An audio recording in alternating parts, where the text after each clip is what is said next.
noches, mi nombre es Carlos Enrique Zapata Gómez, soy residente de anestesia de primer año de la Universidad de Caldas y hoy vamos a hablar del manejo perioperatorio de la enfermedad tiroidea para cirugía no tiroidea. Agradezco al doctor David Cuartas, quien fue mi asesor para esta charla. El derrotero del día de hoy, entonces, primero haremos unos casos clínicos, posteriormente miraremos cómo interpretar las pruebas de función tiroidea, definiríamos a quién pedirles pruebas de función tiroidea y miraríamos cómo es el manejo perioperatorio tanto del hipotiroidismo como del hipertiroidismo. Y finalmente sacaríamos unas pequeñas conclusiones.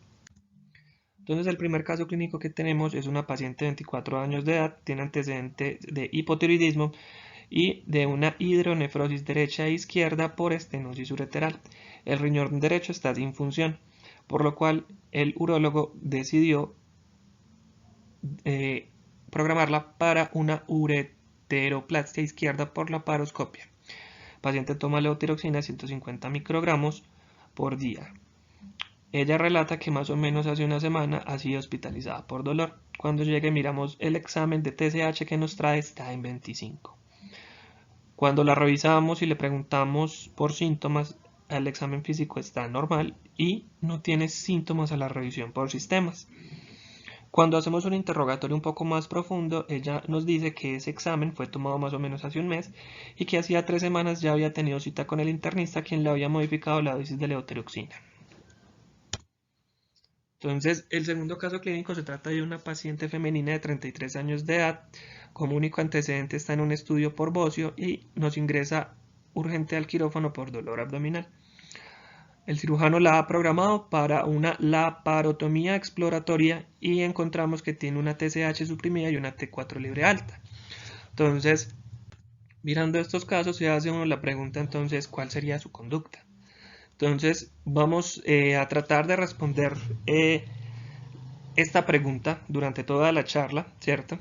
Entonces, ¿cómo interpretaríamos las pruebas de función tiroidea? Lo ideal sería siempre pedir T4 y TSH, dado que la TSH puede hacernos confundir porque pues digamos que hay escenarios donde una TSH puede estar elevada y pues el diagnóstico puede ser diferente según como miremos cómo está la T4.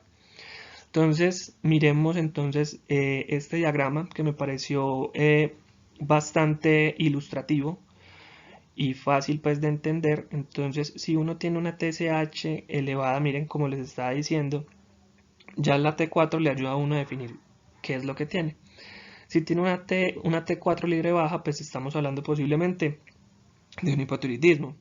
Pero si el paciente tiene una TSH elevada y una T4 normal, estamos hablando de un hipotiroidismo subclínico. Y las implicaciones de cada uno de estos pacientes es diferente.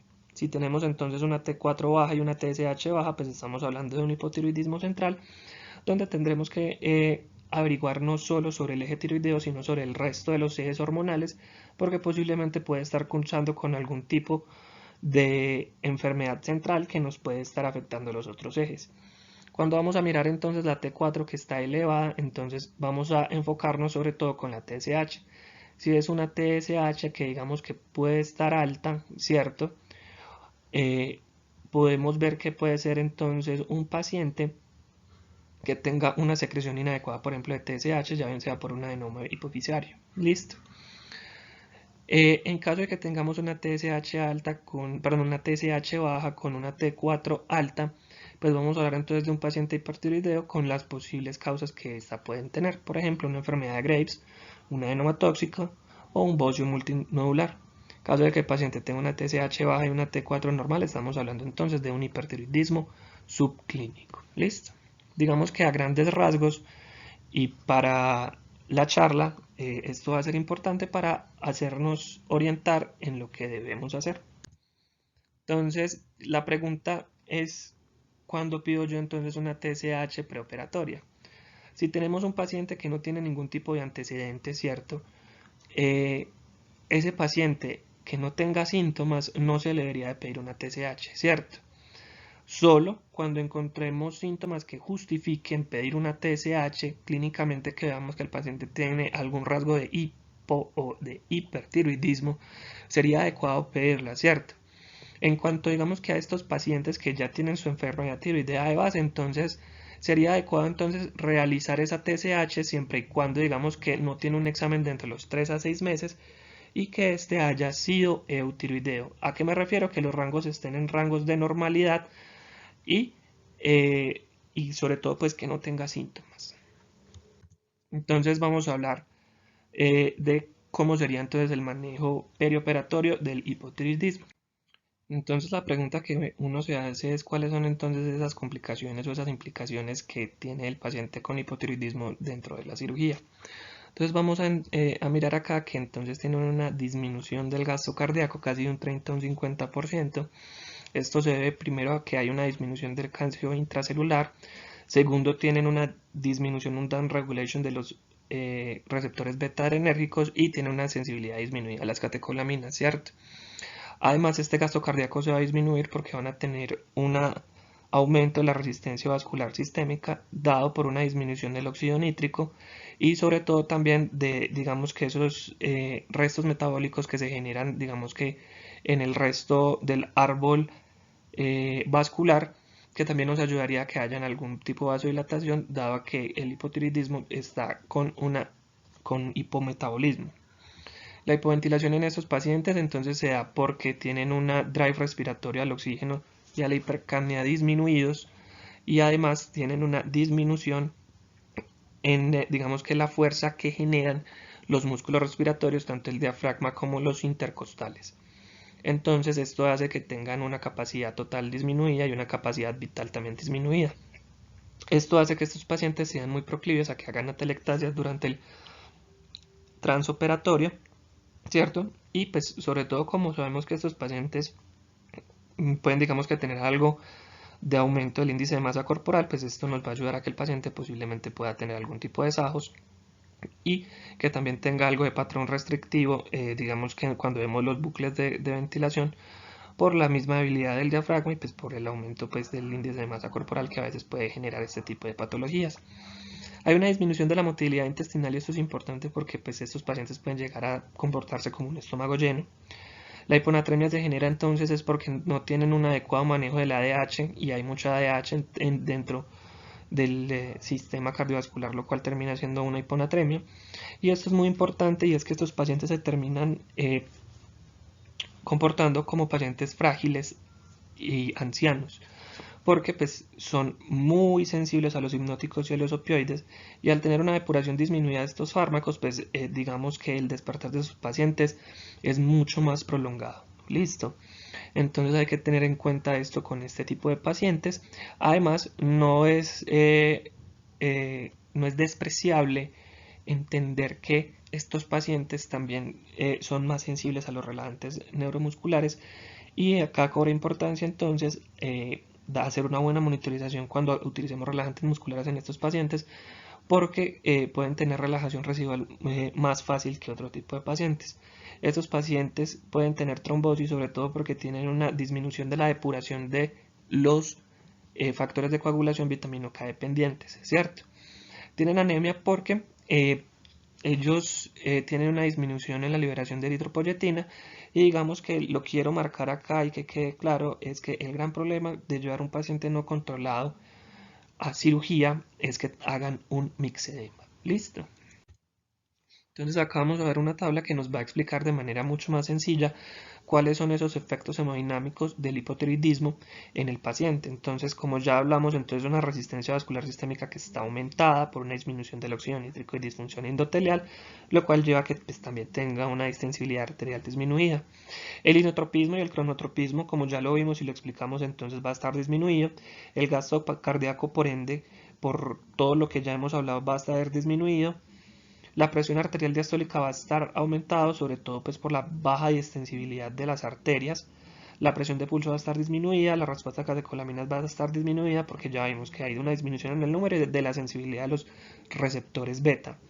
Y el flujo coronario puede estar disminuida pues, por la aterosclerosis acelerada que tienen estos pacientes porque tienen un aumento del LDH y una disminución del HDL y aparte de eso son más proclives a que estos pacientes puedan hacer efectos trombóticos por lo que ya dijimos. Listo. Esto es importante la respuesta a catecolaminas porque vamos a ver que estos pacientes es muy difícil que les respondan a uno a los a los medicamentos vasopresores, entonces hay que tener en cuenta que estos pacientes durante el intraoperatorio van a tener mucha variabilidad de su hemodinamia. Entonces, esto es una parte importante, definir la gravedad del hipotiroidismo que tiene nuestro paciente. Si bien digamos que no hay un consenso internacional para decir que es severo, moderado o leve, pues digamos que hay varios artículos que hablan de esta clasificación que tenemos acá y esto nos va a ayudar posteriormente a hacer el enfoque del paciente. Entonces es importante esta parte de acá cuando hablamos de un hipotiroidismo severo, son este tipo de pacientes que son sintomáticos, pero sintomáticos con esto. El estado mental está alterado, derrame pericárdico, insuficiencia cardíaca, es decir, que tengan síntomas de coma mixedematoso. También se habla de valores dentro de la bioquímica que sean una T4 menor de 0.5, ¿cierto? Pero digamos que lo que más le va a ayudar a uno a diferenciar es esto. Síntomas. Porque entonces el hipotiroidismo moderado sería entonces todos los demás pacientes que tengan un hipotiroidismo y un hipotiroidismo que de pronto no esté bien manejado, pero que no tenga las características clínicas del hipotiroidismo grave. ¿Listo? El hipotiroidismo leve se definiría entonces por ser el hipotiroidismo subclínico. Entendiendo esto de acá vamos a hacer nuestro siguiente enfoque. Además les quiero mostrar este artículo o este fragmento es de una revisión que hicieron en la revista chilena de anestesiología, donde hablan que los pacientes con valores de TSH mayores de 20 no deberían de ser llevados a cirugía y hacer por lo menos el cambio en el manejo que tiene, por lo menos de 7 a 14 días, para llevar al paciente eutiroideo, ¿cierto? Pero ya vamos a ver en las próximas diapositivas que no solo se trata del valor, sino de las otras situaciones, ya bien sea como el tipo de cirugía, el tipo de urgencia de la cirugía y también digamos que del tipo de pacientes que tengamos. Entonces este flujograma me pareció adecuado y me parece muy práctico para uno hacer digamos que su enfoque del paciente con hipotiroidismo que va para cirugía no cardíaca. Y lo primero que siempre tenemos que definir es esto, si el paciente va para una cirugía de emergencia o es una cirugía electiva. Si es una cirugía electiva, vamos a ver que tanto en el hipotiroidismo leve para cirugía electiva y cirugía de emergencia, pues no hay problema en posponerlo. Y digamos que la recomendación que sale de acá se hace sobre todo en estudios que se han hecho en cirugía cardiovascular, donde se han cogido pacientes con hipotiroidismo subclínico y pacientes eutiroideos y ellos miran todas las complicaciones tanto en el intraoperatorio como en el postoperatorio y no hay diferencias significativas en el uno y en el otro. Es decir, no hay problema si se llega a un paciente con hipotiroidismo subclínico a cirugía tanto electiva como emergente, ¿cierto? Acá comienza a ver entonces el cambio entre el uno y el otro cuando estamos hablando de un hipotiroidismo moderado, ¿cierto? Que sería entonces ese paciente que, pues, que tiene una TSH elevada y una T4 libre baja, pero que no tiene ninguno de los síntomas. Listo. Entonces, si es una cirugía electiva, lo ideal entonces sería que estos pacientes sean llevados a cirugías de modo eutiroideo. ¿Qué quiere decir eso? Si la cirugía es electiva, es mejor posponerla y hacer un adecuado control de esto, ¿cierto? En caso de que sea emergente, habría que llevarlo. En caso de que haya que llevarlo, digamos cuáles son las implicaciones. Han hecho varios estudios y digamos que lo que se ha visto es que el mayor número de complicaciones durante el intraoperatorio no tiene que ver con la labilidad hemodinámica que manejan estos pacientes y segundo, digamos que con lo que les pasa en el postoperatorio y es que tienen, digamos que un mayor número de complicaciones neuropsiquiátricas. Pero digamos que en los otros desenlaces importantes no hay mucha diferencia, ¿cierto? Entonces digamos que uno acá siempre tendría que estar sopesando riesgo-beneficio del paciente. Y ya hablamos del severo. Si es una cirugía electiva, definitivamente no podemos llevar a este paciente a cirugía, ¿cierto? Primero tenemos que optimizarlo. Entonces, diferimos el procedimiento, le damos la terapia de soporte, ahorita vamos a hablar de ello, llevarlo a una unidad de cuidados intensivos y empezar terapia hormonal IV y glucocorticoides. ¿Listo? Entonces ya sabemos que este hipotiroidismo severo se define entonces como que tenga esos síntomas clínicos de mixedema, o pues también con una T4 que esté supremamente baja. Cuando lo vamos a llevar a cirugía, y acá es donde está nuestro rol como anestesiólogos, hay que hacer una monitoría invasiva del paciente, darle la terapia hormonal intravenosa, glucocorticoides vamos a hablar en qué momento es bueno darlo, y la terapia de soporte. Estos pacientes deben ser cuidados en una unidad de cuidados intensivos en su posoperatorio. Entonces, hablando del manejo en los pacientes con ese hipotiroidismo moderado que son pospuestos y que hay que hacerles el manejo, se haría entonces 1.6 microgramos kilogramo de levotiroxina. Los pacientes ancianos empezaríamos entonces con 25 microgramos, no con la dosis óptima, porque pues pasar de ese gasto basal del paciente hipotiroideo a eutiroideo es un aumento casi del 60% de la tasa metabólica, lo cual puede ser deleterio para los pacientes ancianos y frágiles, por lo que se recomienda entonces iniciar 25 microgramos e ir aumentando de 2 a 6 semanas la dosis de a 25 microgramos según sea la respuesta clínica y lo que vayamos viendo en los exámenes. En ese paciente severo, entonces lo que vamos a hacer es administrar la hormona intravenosa. Levotiroxina sería T4, levotironina sería T3, entonces levotiroxina daríamos de 200 a 300 microgramos 30 minutos antes de la cirugía y la dosis de mantenimiento sería entonces de 50 a 100 microgramos día. La levotironina la utilizaríamos de 5 a 20 microgramos por vía intravenosa y la dejaríamos de 2.5 a 10 microgramos cada 8 horas. ¿Qué dosis elegiríamos? Pues primero hay que mirar a ver qué tipo de paciente es, su edad y los factores de riesgo cardiovascular coexistentes. Sobre todo pues porque ya sabemos que esto aumenta entonces la tasa metabólica, el consumo de oxígeno y pues en pacientes que tengan alto riesgo cardiovascular pues les puede generar algún tipo de isquemia miocárdica. En los pacientes entonces que tenemos controlados, ¿cierto? Y que son llevados a cirugía, pues sabemos que muchos de ellos pueden quedar sin vía oral por algunos días y pues no hay problema si el paciente omite hasta 5 dosis, ¿cierto?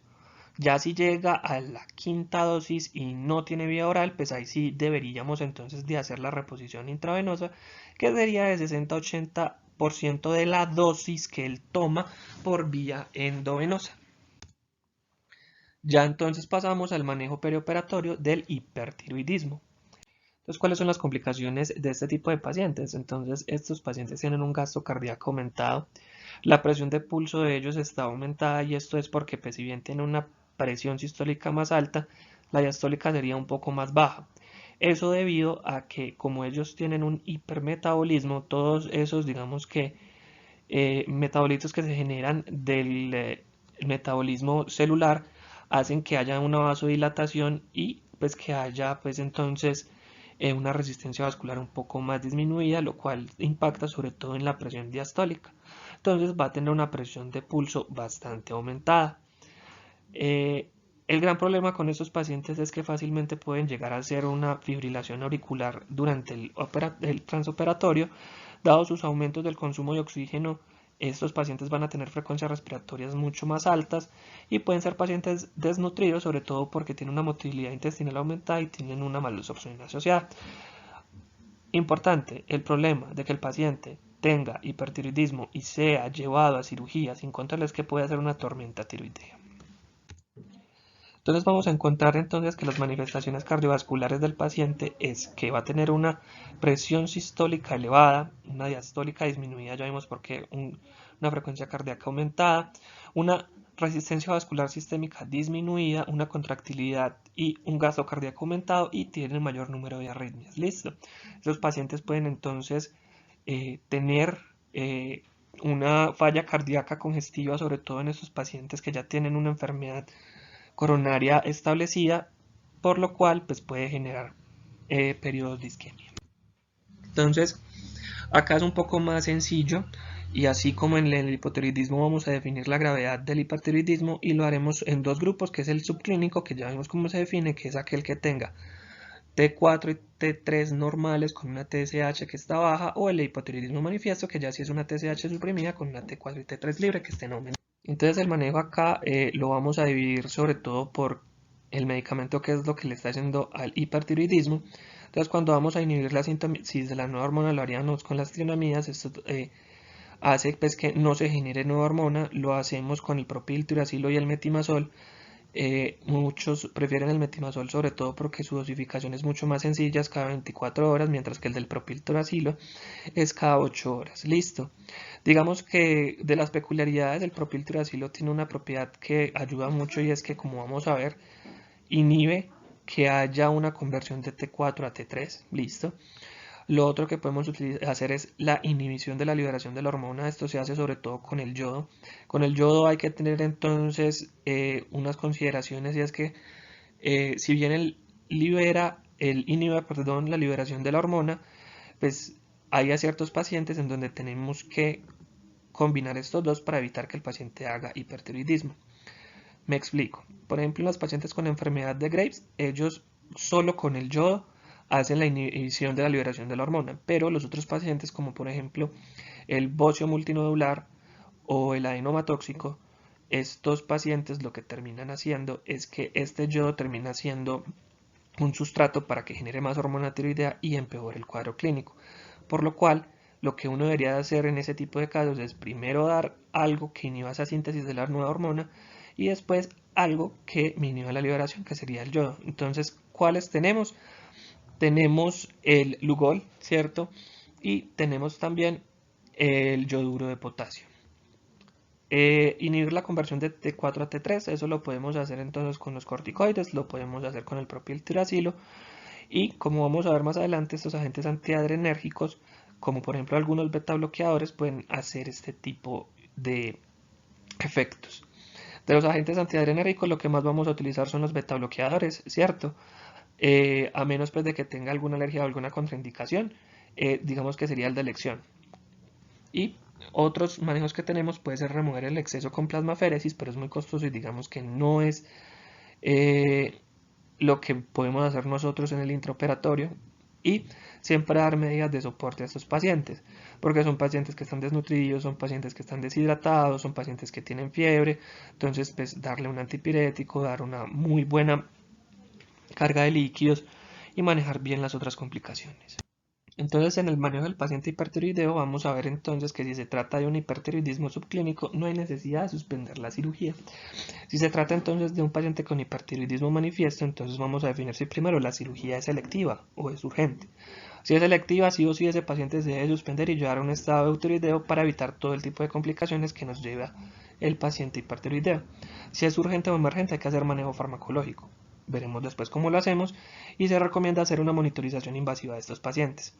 Si el paciente es un paciente crónico que ya viene tomando su medicación, por ejemplo, las tionamidas, pues estos pacientes pueden pasar hasta 7-10 días sin su medicación en el posoperatorio, pero después del séptimo día sí deberíamos de entonces de hacerle nuevamente el inicio de su medicación y este se puede hacer por vía rectal en caso de que no tenga vía oral para ese entonces.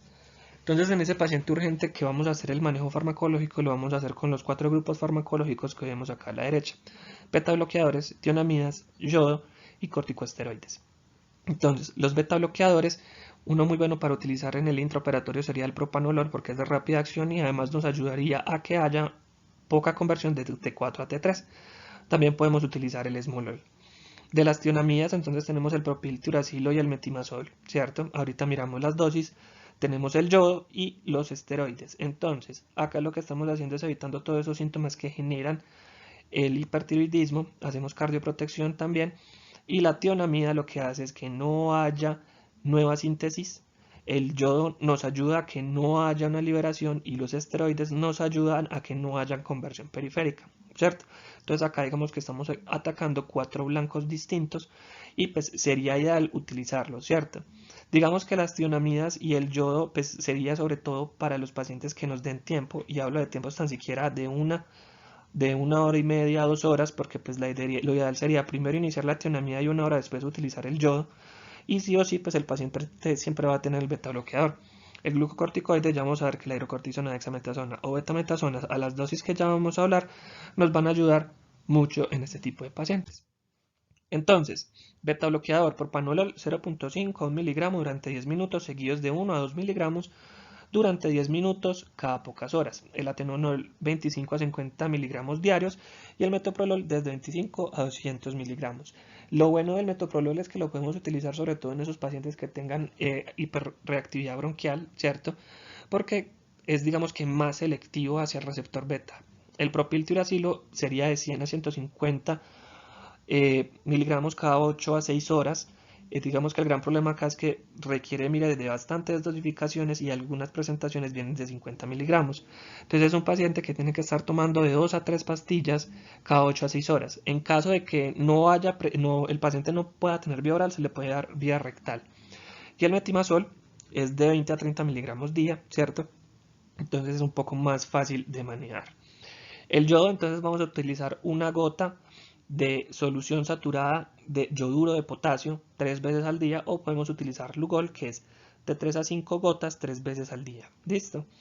Glucocorticoides, hidrocortisona 100 miligramos cada 8 horas, puede ser vía oral o puede ser vía venosa, dexametasona 2 miligramos por vía oral o intravenosa cada 6 horas, o la betametasona 0.5 miligramos por vía oral intramuscular o intravenosa cada 6 horas. Otros medicamentos que podemos utilizar son la colestiramina, que la colestiramina lo que termina haciendo es disminuyendo la circulación enterohepática de la hormona tiroidea. Bueno, entonces, por último, quiero mostrarles este artículo, que es una revisión sistemática, donde lo que quisieron hacer los autores es mirar cuáles son los riesgos que llevan a que el paciente llegue a una tormenta tiroidea.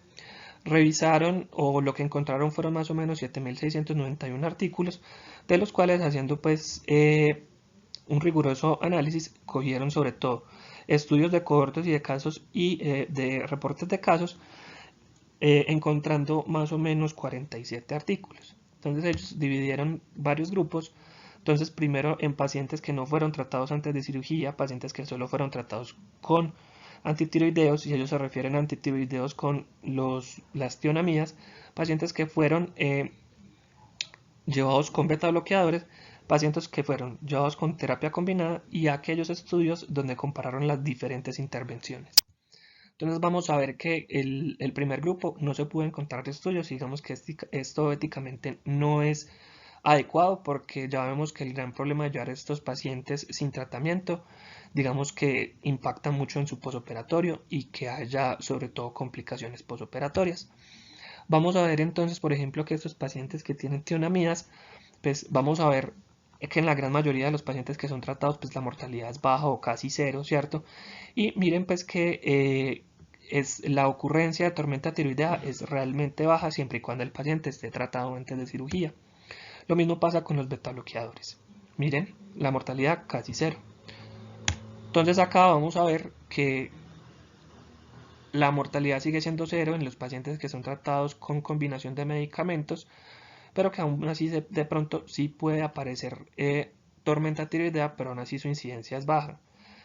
Lo mismo pasa con esto cuando se hace la comparación de grupos, y digamos que los dos mensajes grandes que le dejan en este estudio es: primero, los pacientes siempre deberían ser tratados, o por lo menos tener un tratamiento para evitar que hayan complicaciones, y pues que el paciente no presente ninguna tormenta tiroidea. Conclusiones grandes: siempre hay que definir el tipo de procedimiento que requiere el paciente, ¿cierto? Si es urgente o emergente o electivo, y así definiremos nosotros hacia qué camino coger y qué hacer con nuestro paciente. Lo ideal siempre sería llevar a los pacientes eutiroideos sobre todo a los procedimientos selectivos, tanto para el hipertiroideo como el hipotiroideo. Los hiper y hipotiroidismos subclínicos pueden ser llevados a cirugía sin ningún problema, y en caso de que sea un procedimiento urgente, el anestesiólogo debería entonces hacer parte del manejo y debería de actuar. Y el peligro más grande de llevar a los pacientes a cirugía con hipotiroideo o hipertiroidismo no controlado es el coma mixematoso para el hipotiroideo y la tormenta tiroidea para el hipertiroideo. Muchas gracias por su atención.